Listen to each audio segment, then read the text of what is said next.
Hello everyone, thank you for coming today. We're about to start. If you can, please move forward so you can hear better on the back.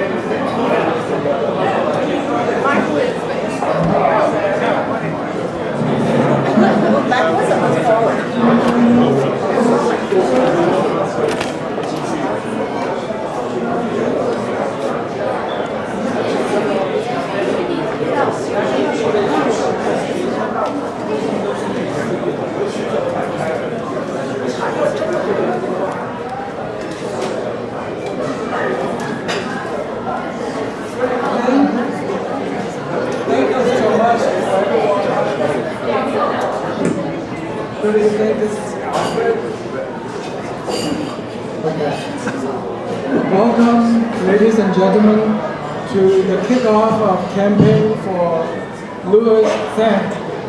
And I'm honored to be here to introduce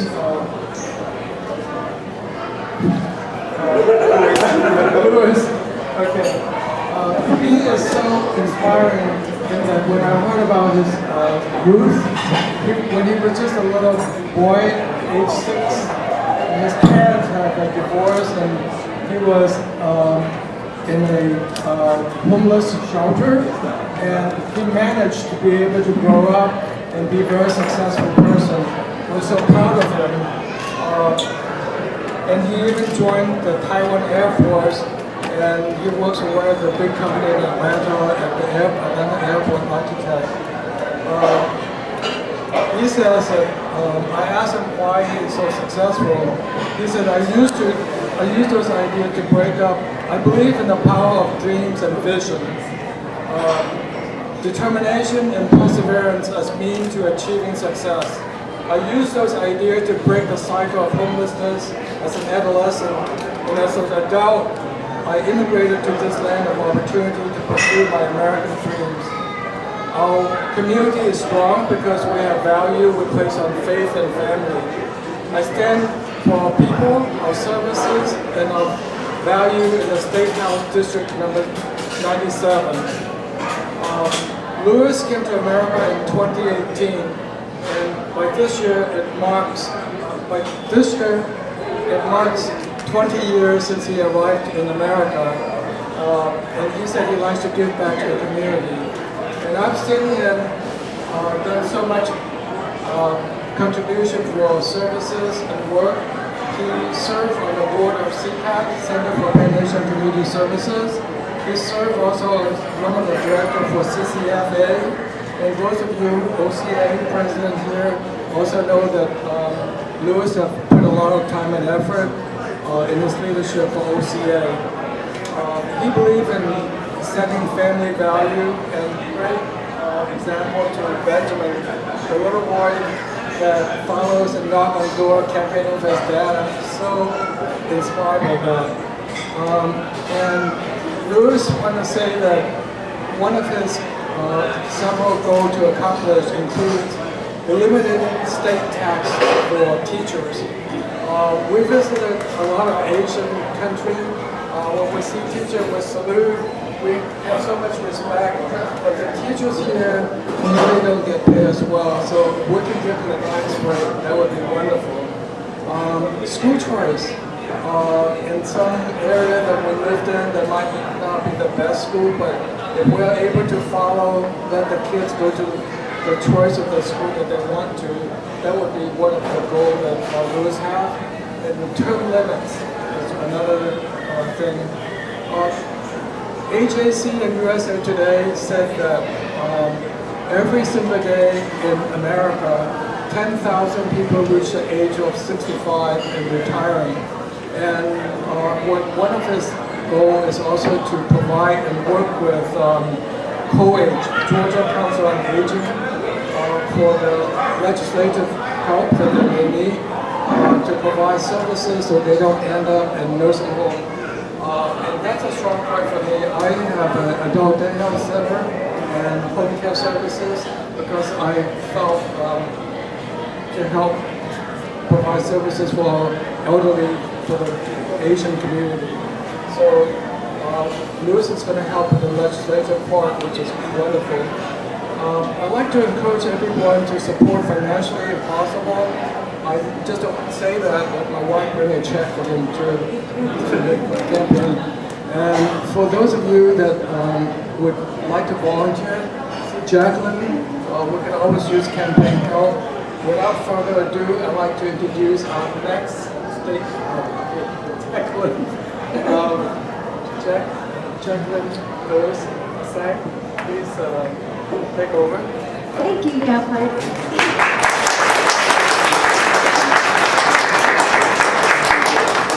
Good evening, everyone. Thank you so much for coming here. Bruce and I are so blessed that you're here with us tonight, and I can't imagine or begin to tell you what an amazing journey it has for us that has gotten us this far. And Louis has been an amazing husband for 23 years, and we're not dating ourselves. We just got married when we were babies. And it's not arranged.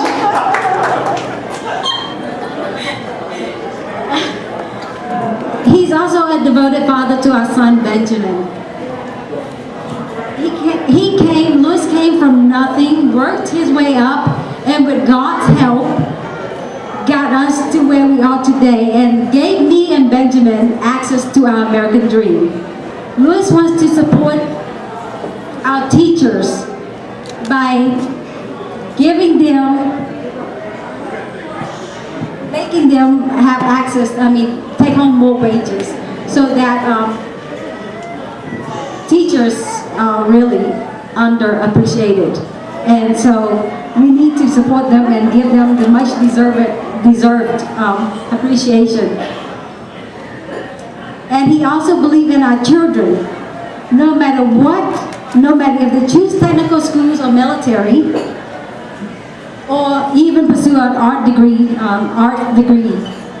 it should be their choice to pursue. Every child is different, and I can see it in my own child, Benjamin. The American dream looks different for every kid. So we need to treat each child as unique, and they should be able to pick their own path. Every day, Louis finds a new way to get back to our community, to our country, this incredible country. And whether through the church, our community service, or politics, he always finds ways to make an impact. And to hear them, you would never hear him talk about the things that he does for our community and to impact the lives of the people around us, because he's just not that kind of person. To me, I describe that as a leader without a title. So he just do it just because it's in his passion. Louis truly believes in the American exceptionalism and the ability of someone, no matter where they come from, to succeed in our country through determination, hard work, and a desire to build a brighter and better future for our children. So Louis has a huge heart for our people. He has worked hard for himself, his family, and for his community. And I do believe that he, as a public servant, he can do incredible things for you as a representative in the Gold Dome. We cannot do this alone. We need all the help that we can get, whether it's through your time, donations, or votes.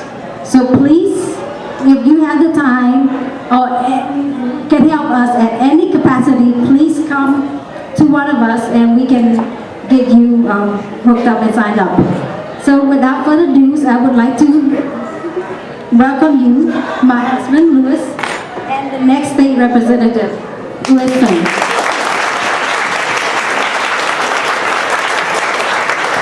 Thank you so much. And first of all, I want to thank each and every one of you. I have been pleasure to meet each and every one of you in my journey of my American dream. Every day I pick up new friend. Every day I just pick a new friend the other days because we share the same vision, we share the same passion. So Jacqueline and Alfred, I really appreciate you guys willing to open it for me.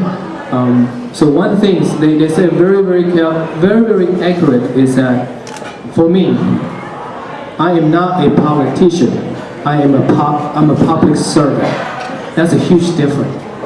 And I hope that each and every one of us can see it and can understand it and share the same value, then we can find the same thing. So as your next House representative, I have 3 legislative priorities. First, education. Second, aging care. Third, homeless veteran. First thing first for education. Under education, first, what I want to do is like Jacqueline and Alfred mentioned earlier, our teachers do not get paid enough. When you Google it, and yes, I understand not everything online is true, right? Look at Facebook, but some of them are true. You can look at the source. When you look at the resource, when you look at the report on Google, there are many reports out there. They are left think tank and the right think tank. They all suggest a similar thing. Is that Georgia education K-12 ranking is between number 37 to number 40. Our higher ed is top 10, right? But our K-12 is 37. And then when you look at the report of what is our teacher pay in terms of a nationwide ranking, also number 37. Now, some people argue with me as Lewis, you do not have evidence that giving teacher a raise has a direct impact on student success. I agree, I might not have the data to suggest that. However, no one can argue that give teacher a raise that they deserve do not have indirect impact on our student success. And people also say, Lewis, do you know how big a chunk of Georgia revenue you're going to take away from state of Georgia? We already show the money. I understand that. However, even though we're missing millions and millions of dollars tax revenue, we are taking care of the community, the sector of the community that they need help the most. Yes, we might missing we might missing millions. And people even say, Lewis, the film industry, I tell them that, if we can afford giving film industry $5.7 billion with a B, tax break for Georgia, I'm sure we can find some $10-15 million to take care of our teaching. It's a matter of the wealth. It's not a matter of money. And so someone also said, Lewis, the film industry create jobs. Yes, I agree. But guess what? Our teacher create our future. Which one is more important? Right? I think our future is more important. Our children's future is more important. That is why I fight to make sure my first priority as a legislator is to remove Georgia income tax for educators. Georgia educator. Second thing is that like Jack mentioned earlier, not every our children want to go to 4 years college, right? Some of them, they want to go to 2-year technical degree. And do you know they are on average, when our children graduate from university, they are average more than 38,000 student loan debt. And so right now, in the state of Georgia, we have a dual enrollment for the university prep course. So for example, for somebody who don't know what it is very short. Is that once, if you're in high school, you enroll in dual enrollment, you earn the college credit. So you can literally, after you graduate from high school, when you go into university, you can graduate in university in 2 years because you do enrollment. So you earn university credit when you're in high school. That's for university. However, we do not have the system set up for technical college, the 2-year technical college. Technical college create job. The reason why I say that is not everybody who want to be an electrician, who want to be a mechanic, who want to be an airplane engineer need to be 4 years, right? So what happened to them then? Why we need to push every kid go to 4-year degree to become a mechanic?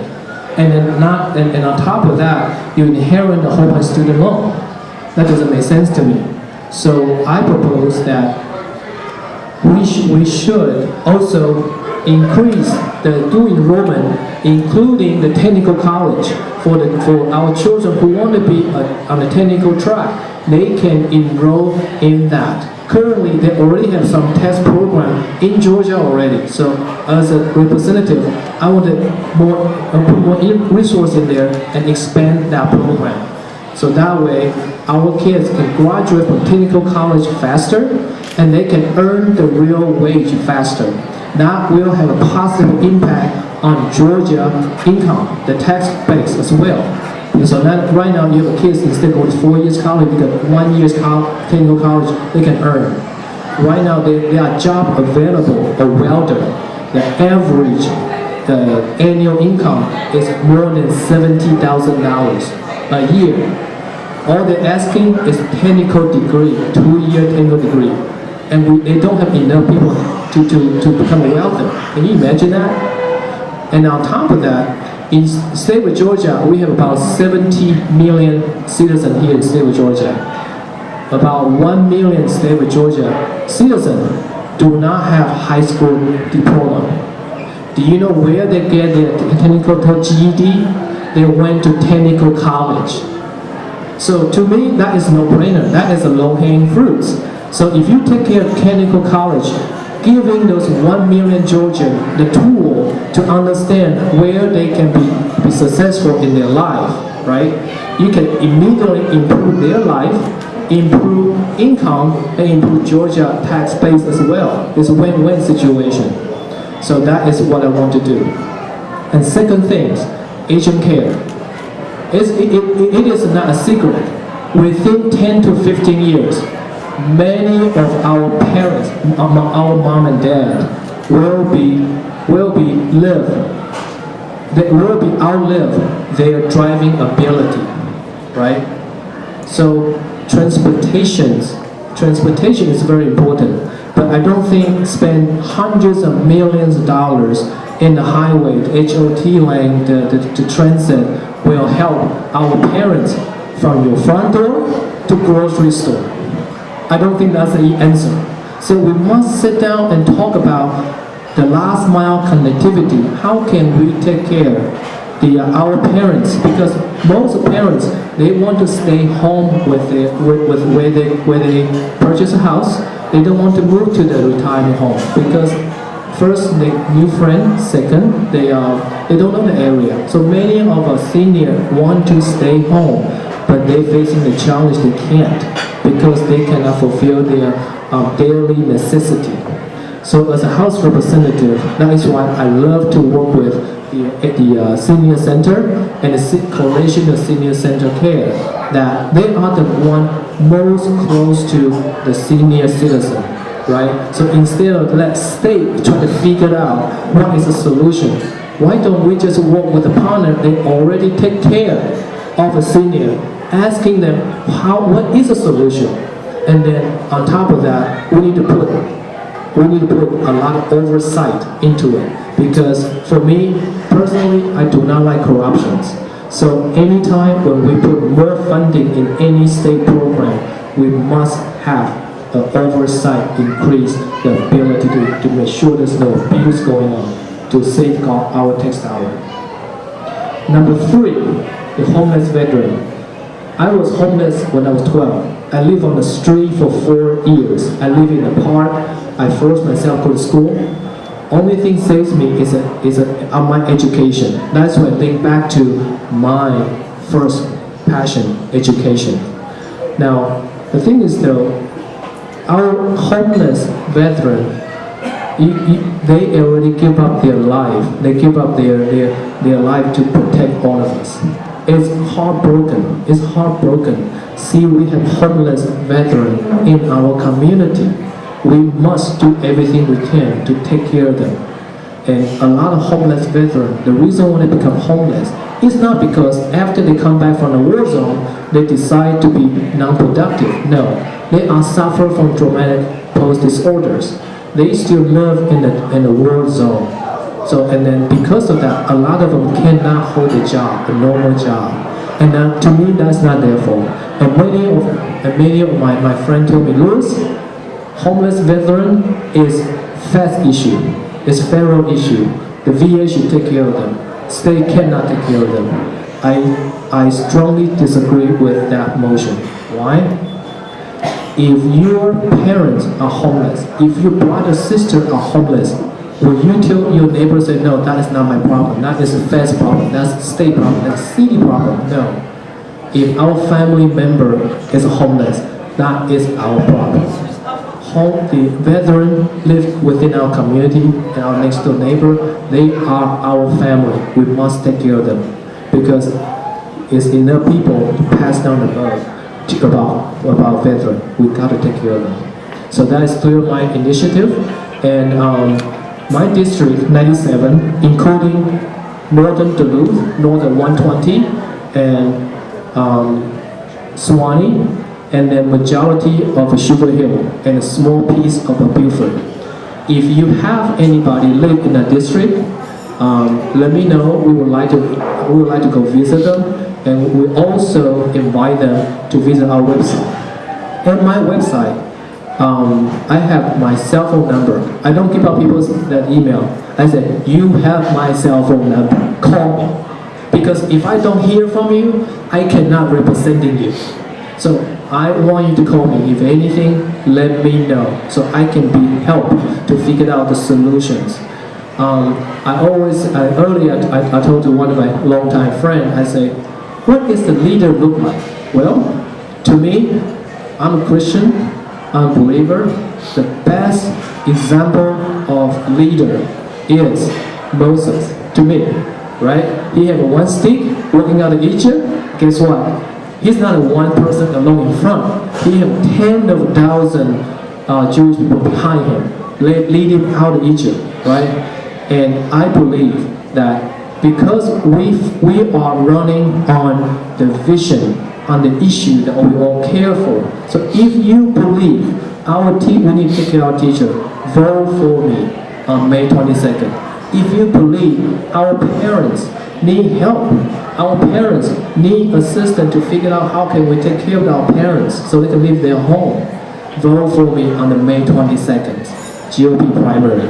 If you think that homeless veteran is an issue, we must address this issue, vote for me on May 22nd in GOP primary.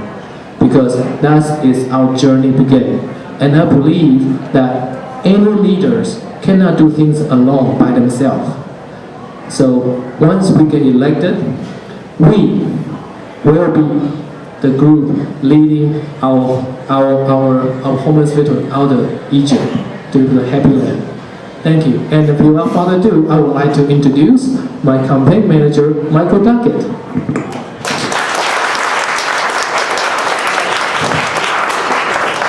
You know, it's so amazing. Out of all the stuff I've done, I've worked for several U.S. Senate races. I've been elected to Republican Party positions before. Even up to a month ago, I was the policy director for the governor's floor office at the Capitol. And out of the dozens, hundreds probably of elected officials I've worked with, it's so rare to see somebody that you truly like, that is truly a kind person, that cares about the district. And not only that, most candidates are not prepared for office when they decide to run. They have no clue what they're doing. They get down there, they don't have policies, they don't know what they're representing. Louis is not that way. From day one, he has known what he's doing.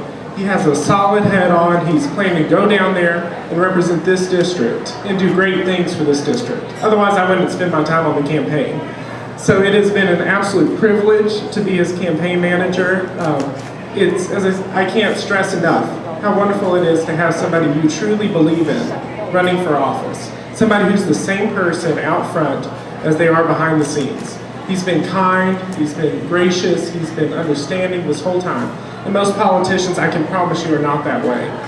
So please, if you have a moment, if you have a friend, if you have $5 or $500, help Lewis win this race, because we need somebody good down at the state capitol to do good things on behalf of this district. So thank you, Lewis, for running. Thank you for Jacqueline for putting up with him. And I just hope y'all have a great night. Definitely sign up, get your friends signed up, and help this campaign however we can get this thing won. Thank you. So I also want to introduce an official. A good friend of mine, Jaylene, is a Johns Creek City Council. Thank you for coming, I appreciate it. And also the campaign team, Raymond, and also Edward. He also is on the campaign team. And also Randy. Randy, I have been a mentor since when? 8 years old. Long time. So, it's an amazing journey that you see that when you truly helping a person from bottom of your heart, and then she grows up and she go to college, and can I share?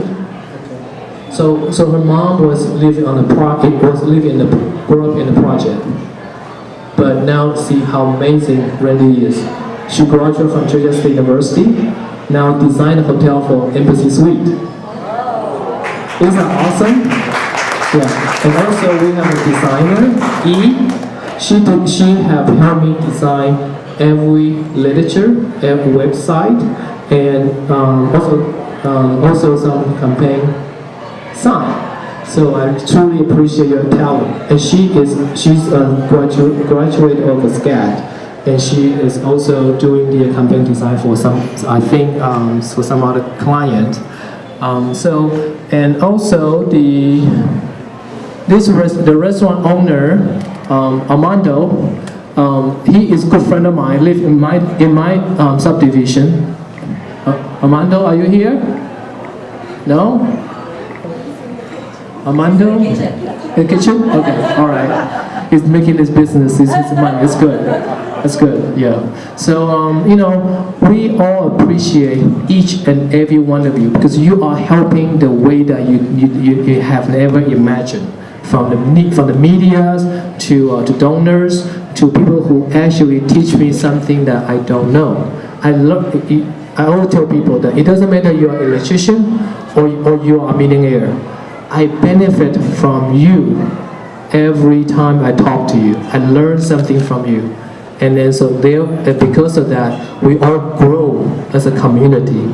So thank you for coming. I really appreciate your help. Thank you.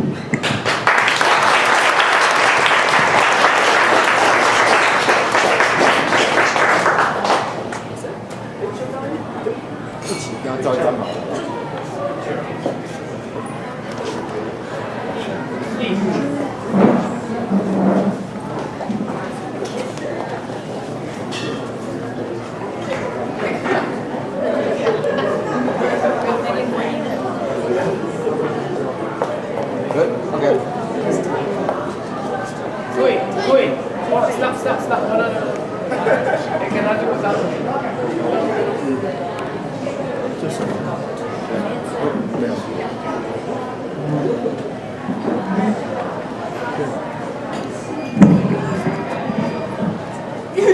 I missed Tui earlier. Tui is also my campaign team, and she has so much wisdom I learned from. So it's Tui.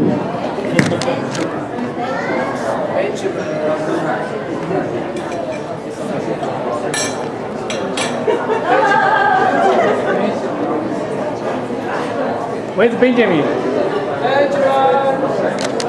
He's playing the game.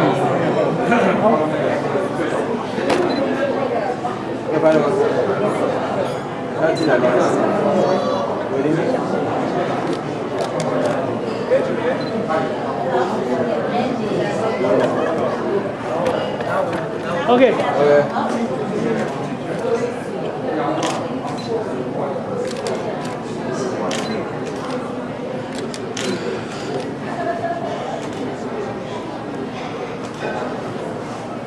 Thank you. Okay, 谢谢. Thank you. Now to the media. Can we take a picture this way? All right.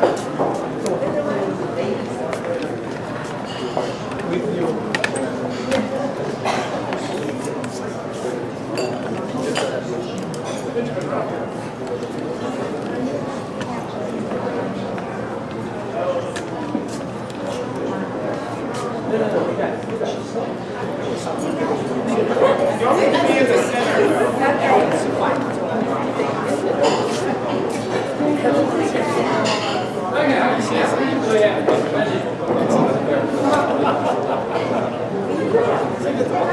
记得我记得。福州那个福建黄家会的。